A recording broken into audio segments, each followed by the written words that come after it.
AI video is evolving fast, and today I'm going to show you things that I've done on my level and how far you can go. And just imagine if we don't adapt and adjust to what's going on, we can be left behind. Stay tuned.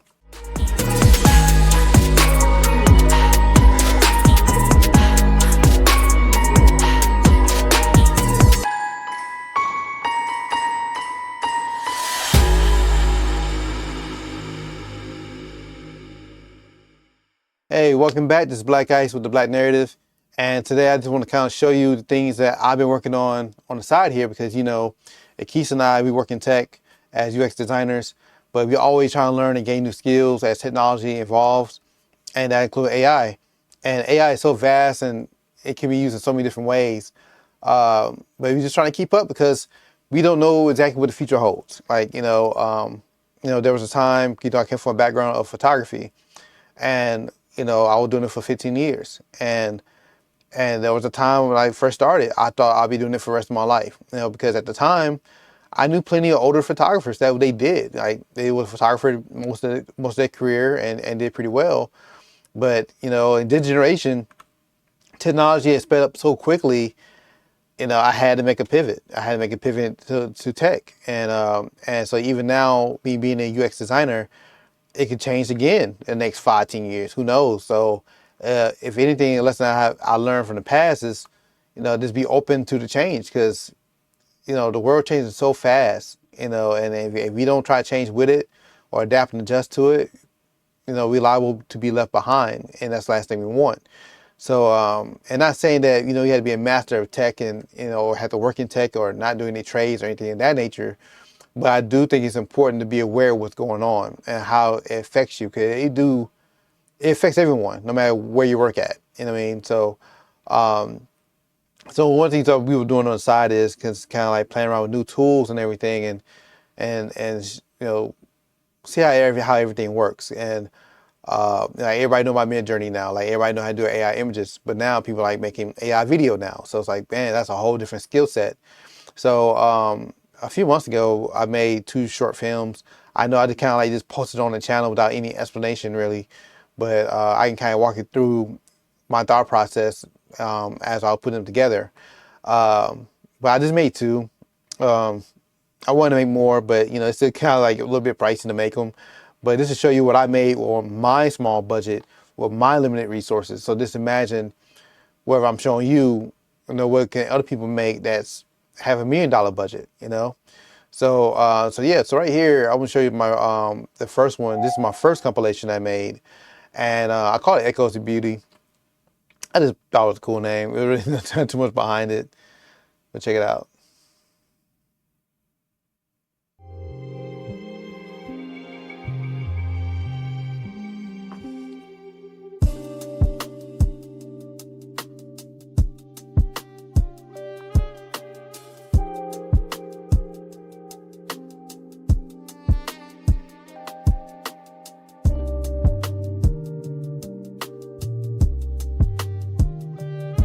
Yeah, this is cool. I actually typed in a prompt. I actually put in some scriptures from Revelation about the New Jerusalem, and and how, I mean, of course, you could never imagine how the New Jerusalem is going to look. You know what I mean? But I ran it a few times through AI, and I got a few different visuals. But this is the one I kind of like the most. But I just thought it interesting because the New Jerusalem is supposed to be like a huge city, like 1,200 miles each way, square, paved with streets paved with gold and 12 gates, and it's very grand.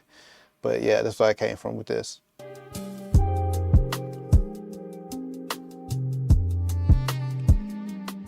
Here I was kind of like playing around with the motion of the horses here and how everything came out.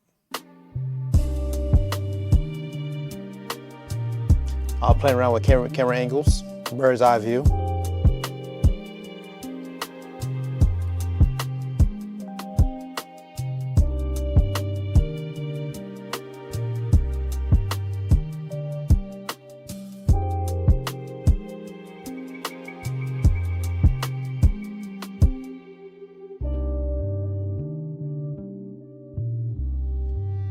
That would be Moses parting the Red Sea.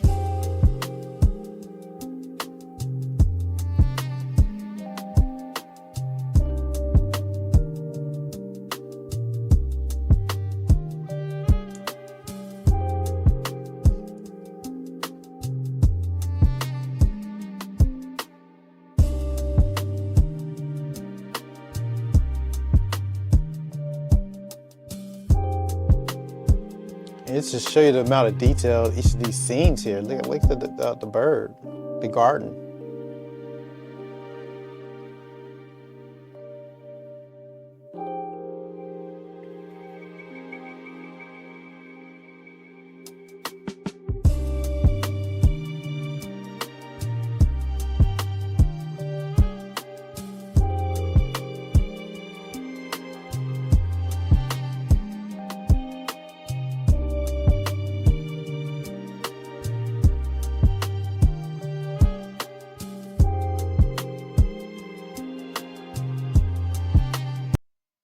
Yeah, so that was the first one I made here, and I was kind of like just kind of testing my limits of creating different random scenes.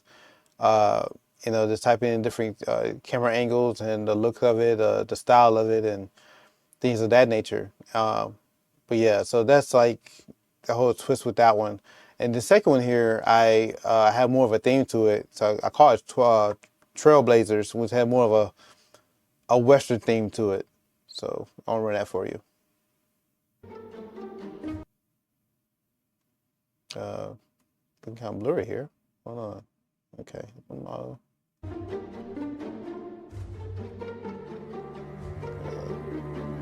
Let me refresh that. Been kind of blurry here. All right, there you go.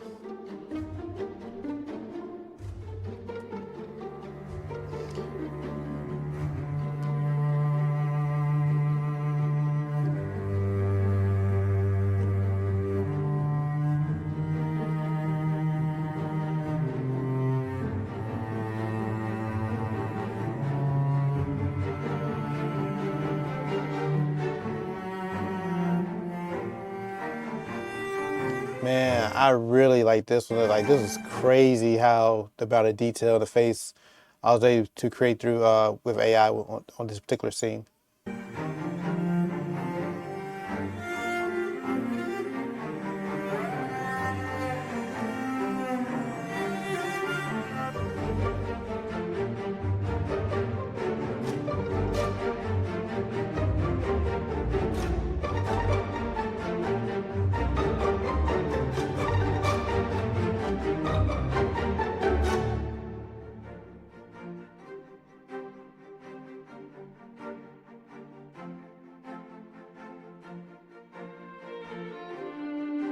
I was testing out my tracking,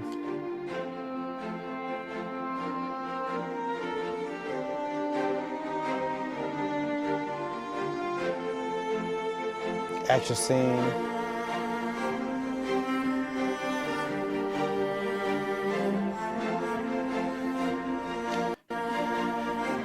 And um, so yeah, I thought it came out pretty decent for what it was. And yeah, that is at my level. That's like, this is me just playing around with it, and I'm still very new to it. I think I'm playing around with the software for maybe a week or so before coming up with these different scenes. So I didn't have a terribly hard time. It's um, I'm pretty quick with. I'm pretty techie, so I did read some tutorials, watch some videos, and I was able to kind of take it from there. But the videos, I use a combination of three different AI tools to do these films, and I think only one was free. The other two I had to pay, and I had to use them all together to make these scenes. And and so of course they have limitations now. Like I was limited to each scene I made couldn't be no more than like 10 seconds. I'm pretty sure if I had a much bigger budget, I can make it go longer. But so it's still like restrictions to the technology. Now, as far as where it be a full-blown AI movies taking over, I think eventually. I don't think it'll be anytime soon. I know I've been reading an article about Tyler Perry kind of like putting a hold on expanding out his studio because he'll plan on using AI, and he put out such low quality productions anyway. But I can definitely see him doing that. But as far as will overtake, can I see it overtaking real actors and scenes and everything? I still think that we're still far off from that. I still think we're a long way. I mean, technology is evolving fast because when I first saw an AI video 3 years ago, I want to say, it was horrible, and it was like a clip of Will Smith eating spaghetti, and that looked like terrible. But now, like, it's much cleaner now, and Yeah, so like as far as thinking of full movie, I don't. Yeah, I think we still kind of far down the line for it. At the same time, the film industry still haven't recovered from the strikes. I think a lot of people haven't realized that because, like, you had the writer strike and you had the actor strike, and here in Atlanta, I know a lot of people that working in the industry, and even now, like, I have a couple of friends working in there and saying they still haven't recovered. Like, it's been rough, man. If you haven't noticed, you might see more movie stars doing more commercials now, or movie stars who never did TV shows doing TV shows now. Like, it's really rough out here, and and that's on for that talent. So that doesn't include the behind the scenes part, as far as production. Because like they getting screwed over too. And even though they always were, because the imposters run Hollywood. What I mean, Revelations 2939, like they run Hollywood as well, and they're all trying to find ways to get over. And it's funny enough, because like I just saw a video about a month ago about the Power Rangers. And I grew up seeing them. I think I was like sixth grade when it came out. And if y'all remember, it had the Black Ranger, like the original Rangers there. And it was the #1 show in the whole world. And they were not part of SAG. They were not unionized. And so I saw a video with the Black Ranger and the Red Ranger, I believe. They didn't make it past the second season. Well, they didn't make it past the first season because they were trying to get higher pay, because they were saying how poorly paid they were. Like, they said they were fast food. They'll barely make more doing Power Rangers, even the amount of hours and doing their own stunts and everything else. And then even they got approved for a second season and even a movie, they still wasn't really trying to get them a big bag. And so they went for a pay raise, and then they got cut. But it worked out for them because because these guys was young, and I think the Red Ranger was the youngest. Yeah, and so they were saying how um, they needed money, so they started doing car shows and like conventions and stuff, like signing autographs, and they were saying how they made more money in one. They made the money they made in one weekend at a car show signing autographs was more than they made a whole season doing Power Rangers. And that's something. But this kind of show you how bad the industry is. You know what I mean? So now, of course, with AI, it's gonna get even worse, because because they already trying not to pay you or protect you, so they can find a way to eliminate you and do everything in house. Even like if you look at the blockbuster movie, like Marvel movies and whatnot, you look at the special effects people, they don't get paid that well, and they are overworked. They are severely overworked and underpaid for what they're doing, and it's taking a toll on the movie quality too, because everybody was kind of like gassing up Black Panther, and it was a decent movie, but you look at the last fight scene, that was horrible because they couldn't meet those deadlines to polish it up. It came out horrible, and it just a whole string of Marvel movies end up being terrible. So, um, but yeah, but as AI increases, trust me, they're gonna try to find ways, and I think they're gonna start pulling back the budgets of these movies too, and AI will help them do that, because it's getting too hard to have these $200 million movies and then $100 million in marketing to break even and then make a profit. It's just not working out these days. As a matter of fact, the new Captain America that's about to come out.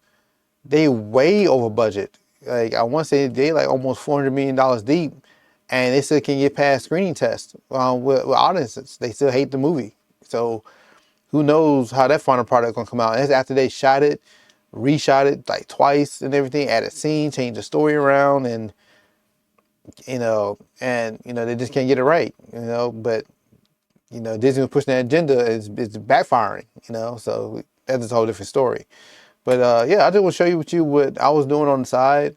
Like I said, Keith and I, we always been working. We just wasn't working on the Black narrative. We was just so busy with other endeavors, and learning AI, different AI tools is one of them, because I use AI in my job now, and I'm just trying to see, what other things I can do with it. So like, I took my hand in making a short AI film, and I thought pretty decent.